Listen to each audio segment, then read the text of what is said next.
Hello students, last class में हम लोगों ने अरिहंत के मैथमेटिक्स बेसिक का फर्स्ट सैंपल पेपर के 5 क्वेश्चंस करे थे। आज सेक्शन ए को कंप्लीट करेंगे हम लोग। देखो छठा क्वेश्चन बोल रहा है एक सर्कल है जिसकी रेडियस दे रखी है आपको 8 सेंटीमीटर और टेंजेंट की लेंथ कितनी है यहाँ पर 15 सेंटीमीटर। तो आपको एक्सटर्नल पॉइंट से सेंटर तक की डिस्टेंस फाइंड करना है। अच्छा, टेंजेंट क्या होता है? परपेंडिकुलर होता है रेडियस के ऊपर, ठीक है। और यहाँ पर एक राइट एंगल ट्राइंगल बन गया, ये क्या हो गया आपका हाइपोटेनियस। तो हाइपोटेनियस की वैल्यू निकालने के लिए क्या लगाएंगे? Pythagoras theorem. हाइपोटेनियस स्क्वायर जो होता है वो perpendicular square plus base square होता है। तो बेटा ये क्या हो जाएगा 15 का स्क्वायर होगा। ये 15 का होता है 225 प्लस 64, तो इसको ऐड कर लेंगे तो क्या हो जाएगा 289। एच की वैल्यू बेटा क्या हो जाएगी अंडर रूट में 289 that is equal to 17। So the answer would be equal to 17 centimetre. Now next देखो बेटा, नेक्स्ट बोला है suppose mean of 10 observation is 12.5। अच्छा, 10 ऑब्जर्वेशन का जो मीन है वो कितना है 12.5 है। हर एक वैल्यू को अगर मैं 5 से मल्टीप्लाई करूंगा तो बेटा नया मीन क्या होगा? नए मीन में भी मुझे 5 से मल्टीप्लाई करना पड़ेगा। अगर ऐसा करेंगे तो क्या हो जाएगा 62.5 हो जाएगा। नेक्स्ट क्वेश्चन नंबर आपका हो गया 8। क्वेश्चन 8 क्या बोल रहा है? एबीसी एक राइट एंगल ट्राइंगल है और राइट एंगल है ए के ऊपर, ठीक है। तो देखो एबीसी एक राइट एंगल ट्राइंगल है, राइट एंगल है ए के ऊपर। अभी बी और सी कहीं भी बना देते हैं। अच्छा, ए बी की वैल्यू कितनी गिवन है 5 और ए सी की 12 हो गई और ये हो गई 13। तो आपको tan b और sin b की वैल्यू फाइंड करनी है। अच्छा, b यहाँ पर है तो b के सामने क्या हो जाएगा? ये परपेंडिकुलर हो जाएगा। sin b होगा बेटा ac upon bc। sin theta क्या होता है? परपेंडिकुलर अपॉन हाइपोटेनियस, तो 12/13। और tan b जो हो जाएगा बेटा हो जाएगा 12/5 क्योंकि परपेंडिकुलर अपॉन बेस होता है, ठीक है। अब देख लेना कौन सा ऑप्शन है इसमें से। नेक्स्ट देखो, find the value of 3 sin 30 minus 4 sin cube 60। तो 3 sin 30 minus 4 sin cube 60 degree की वैल्यू हमको फाइंड करनी है। तो sin 30 की वैल्यू क्या होती है 1/2 और 60 की होती है √3/2। अच्छा, इसका हमको क्यूब फाइंड करना है, ठीक है। तो ये तो 3/2 इजीली। √3 का क्यूब बेटा होता है 3√3, तो 3 4 जो 12 √3 अपॉन 2 का कितना हो जाएगा बेटा 8। 4 से 2 बार में और 4 से 3 बार में। तो यहां पर आया 3/2 माइनस 3√3 अपॉन 2। इसको एलसीएम लेके सॉल्व कर लेंगे।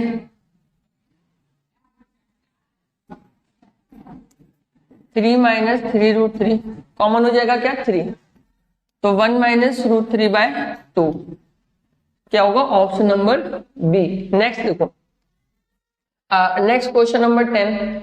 If median is equals to 143 and mean is equals to 143.06 then the mode will be equal to. अच्छा, रिलेशनशिप होता है मीन मोड मीडियन के बीच में। क्या रिलेशन होता है? Mode is equals to 3 median minus 2 mean, ठीक है। अब यहाँ पे डायरेक्टली हमको क्या करना है? वैल्यू पुट करनी है और आंसर आ जाएगा। तो 3 इंटू मीडियन, मीडियन की वैल्यू कितनी है बेटा 143 माइनस 2 इंटू मीन की वैल्यू कितनी है 143.06। अच्छा, इसे सॉल्व कर लोगे आंसर आ जाएगा। Now next question number 11।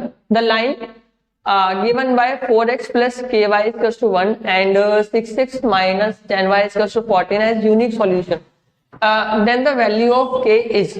बेटा एक बात का ध्यान रखना, अगर कभी भी यूनिक सॉल्यूशन होता है तो a1/a2 b1/b2 और c1/c2 इक्वल नहीं होते, ठीक है। तो a1/a2 और b1/b2 की वैल्यू इक्वल ना हो ऐसी कौन सी कंडीशन बनेगी? देखो a1 क्या है 4 और a2 क्या है 6 और b1 क्या है बेटा b1 k और b2 हो जाएगा माइनस का 10। तो यहां से मैं k की वैल्यू निकाल लूंगा 4 इंटू माइनस का 10 अपॉन 6। तो सारी वैल्यू एक्सेप्ट 20/3, ठीक है। तो ये वाली कंडीशन इसको क्या करेगी? फुलफिल करेगी। नाउ नेक्स्ट देखो, next which term of AP is minus 81। AP given है, फर्स्ट टर्म कितनी है 21। एन आपको फाइंड करना है, एन आपको माइनस 81 गिवन है, एन की वैल्यू फाइंड करनी है, ठीक है। और डी की वैल्यू क्या हो जाएगी बेटा 18 माइनस 21, सो माइनस का 3। तो एन का फॉर्मूला होता है a plus N minus 1 into D. N की वैल्यू कितनी है माइनस का 81, ए की कितनी बेटा 21 प्लस एन फाइंड करना है, और डी है आपका माइनस का 3, -81 -21 एन -1 इंटू -3। तो बेटा ये कितना हो जाएगा माइनस का 102 और upon -3 equals to n-1, 3 3 is 9 and 3 4 is 12, so the value of n would be equal to 35, n-1 is equals to 34, तो n की वैल्यू कितनी हो जाएगी बेटा 35। Now next question, question number 13। अच्छा ये तो बहुत सिंपल क्वेश्चन है, द डिस्टेंस बिटवीन ये दो पॉइंट है, इनके बीच का डिस्टेंस निकालना है, तो क्या होगा इसका अंडर रूट। अच्छा x2 माइनस x1 का स्क्वायर करो या x1 माइनस x2 का स्क्वायर करो, बात एक ही होती है, ठीक है। तो नेक्स्ट देखो बेटा, नेक्स्ट क्वेश्चन नंबर 14।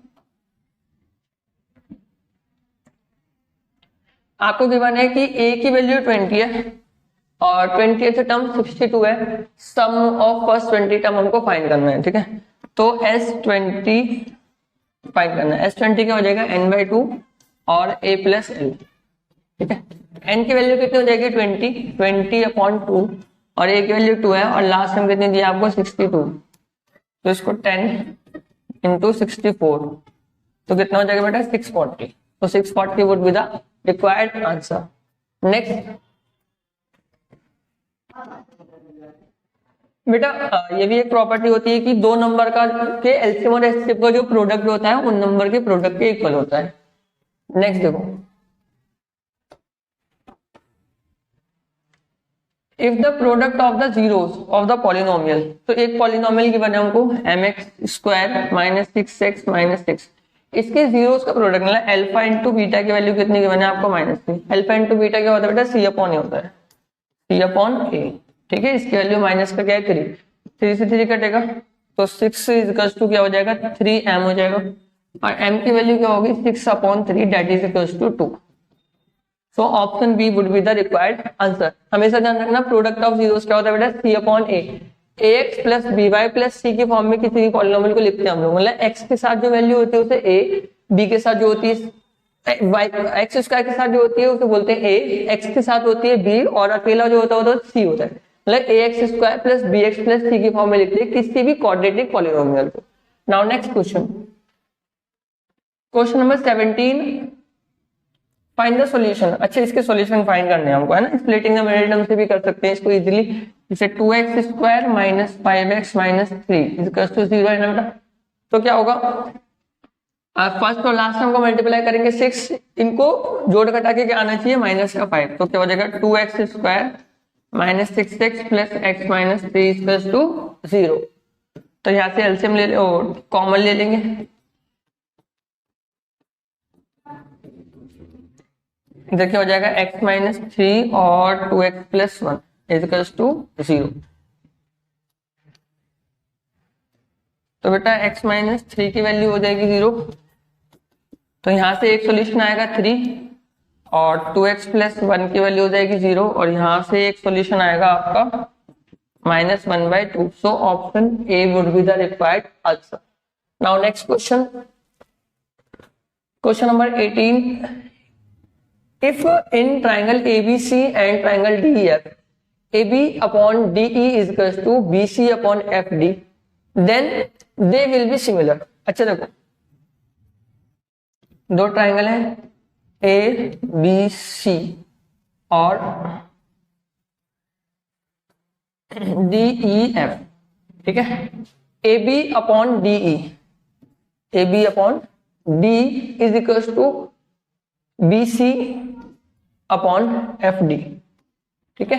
तो इस वाली कंडीशन में एंगल B और एंगल D क्या होंगे इक्वल होंगे, तो option C would be the required answer, that is angle B equals to angle D। Now next question, ये बेटा एसेशन एंड रीजन के क्वेश्चन है, ठीक है। तो क्या लिखा है कि the value of sin 60 cos 30 plus sin 30 cos 60 is 1 and reason में लिखा है sin 90 equals to 1 and cos 90 equals to 0। अच्छा यहां से ये तो मुझे चल रहा है कि इसका और इसका कोई रिलेशन नहीं है, ठीक है।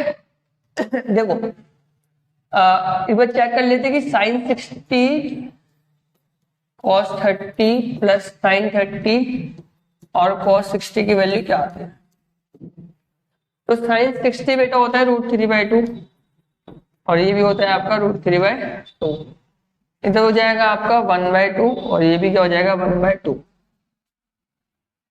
ठीक है, तो ये हो जाएगा आपका 3/4 1/4 4/4 दैट इज इक्वल टू 1। अच्छा, ये भी वैल्यू ठीक है, sin 90 की वैल्यू 1 होती है और cos 90 की वैल्यू 0 होती है। तो दोनों स्टेटमेंट ठीक है, assertion और रीजन, लेकिन reason is not correct explanation of assertion, that's why option B would be the correct answer. Now the last question, question number 20। The system of equation 2x plus 3y plus 5 is equal to 0 and 4x plus ky plus 7 is equal to 0 is inconsistent। अब inconsistent बेटा क्या होता है?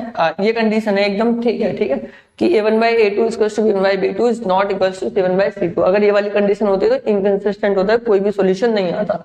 अब हम लोग यहाँ check कर लेते हैं कि क्या k की वैल्यू इसे सॉल्व करने पर 6 आ रही है या नहीं आ रही। तो बेटे a1 की वैल्यू कितनी है 2/4 और a2 की वैल्यू कितनी है बेटा 3/k। तो यहां से ये 2 तो क्रॉस मल्टीप्लाई करेंगे, k की वैल्यू 6 होगी। तो यहाँ पर क्या होगा बेटा, both assertion and reason are correct and is the correct explanation of assertion। तो यहाँ बच्चों आपका सेक्शन ए कंप्लीट होता है। नेक्स्ट क्लास में हम लोग सेक्शन बी स्टार्ट करते हैं।